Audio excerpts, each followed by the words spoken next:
दोस्तों ये किस्सा जुड़ा है फिल्म सावन को आने दो के एक गाने से। बहुत सारे लोगों ने विविध भारती पर एक प्रोग्राम सुना होगा, हवा महल। ये 15 मिनट का एक प्रोग्राम हुआ करता था और इसमें अभिलाष हवा महल नाम का ये एपिसोड लिखा करते थे।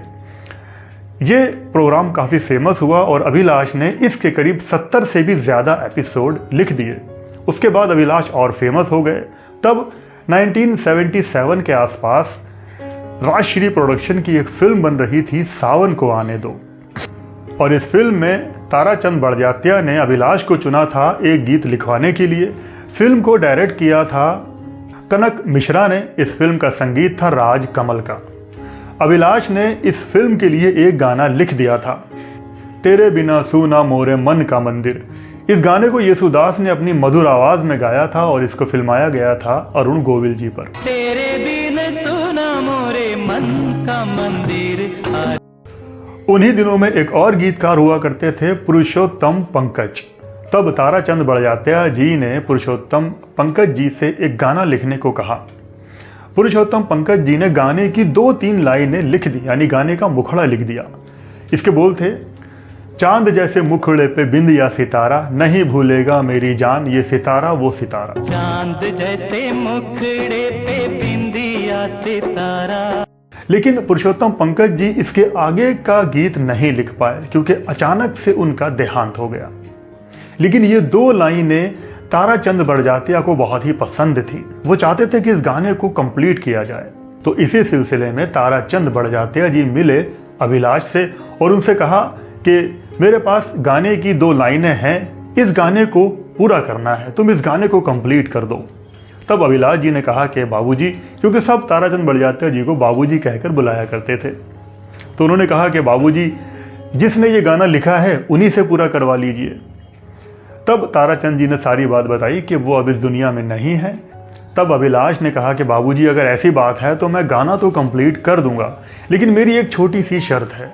तब अभिलाष ने कहा कि मैं ये गाना कंप्लीट कर दूंगा, इस गाने के जो पैसे आप मुझे देंगे वो आप पैसे मुझे मत देना, पुरुषोत्तम जी की विधवा को दे देना, उनके ये पैसे किसी काम आ जाएंगे। और एक बात और है कि गाने पर जब नाम आएगा तो मेरा नाम आप मत देना, इस गाने पर नाम भी पुरुषोत्तम पंकज जी का ही देना। जब फिल्म रिलीज हो जाए उन्हीं का नाम चलना चाहिए। ये बात सुनकर ताराचंद बड़जात्या बहुत ही खुश हुए और वाकई में ये बहुत बड़ी बात थी। ताराचंद जी ने अभिलाष से कहा कि अभी तो तुम्हारा खुद कोई मुकाम नहीं है और तुम किसी और के लिए इतना बड़ा सोच रहे हो, ये बहुत बड़ी बात है। और वाकई में ये बात आंखें नम कर देने वाली है। इस बात से पुरुषोत्तम जी की विधवा को कितनी खुशी मिली होगी, इस बात का तो हम सिर्फ अंदाज़ा ही लगा सकते हैं। उसके बाद अभिलाष ने इस गाने के चांद जैसे मुखड़े पे बिंद या सितारा, इसके सारे अंतरे लिखे।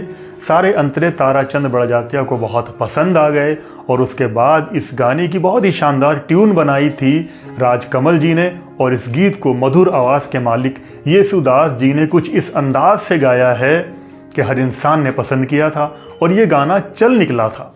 इस गाने को बहुत वाहवाही मिली थी। चांद जैसे मुखड़े पे बिंदिया सितारा, नहीं भूलेगा मेरी जान ये सितारा। येसुदास जी ने जिस तरह से इस गीत को गाया है, शायद ही कोई और सिंगर इस गाने को इतने अच्छे से गा सकता हो। उस पर अरुण गोविल जी की मासूमियत भरी अदायगी वो भी काफ़ी शानदार थी। फिल्म सावन को आने दो को काफ़ी पसंद किया गया था, खास करके इसके गीत काफ़ी पॉपुलर रहे थे। और फिल्म के रिलीज़ के बाद उन दिनों की पत्रिकाओं में, फिल्मी मैगजीन में एक ये हेडिंग छपी थी अरुण गोविल जी के लिए कि आने वाला कल का सितारा अरुण गोविल। इस सारे किस्से का जिक्र अभिलाष भी अपने एक इंटरव्यू में कर चुके हैं। मुझे लगा ये बात आप सबसे शेयर करनी चाहिए। रेट्रो शावेज के जादू के रूहानी किस्से में आज बस इतना ही। वीडियो पसंद आया हो तो वीडियो को लाइक कर देना, चैनल पे नए हो तो सब्सक्राइब कर देना। आप लोग अपना बहुत बहुत ख्याल रखें और देखते रहें रेट्रो शावेज। जय भारत, जय हिंद।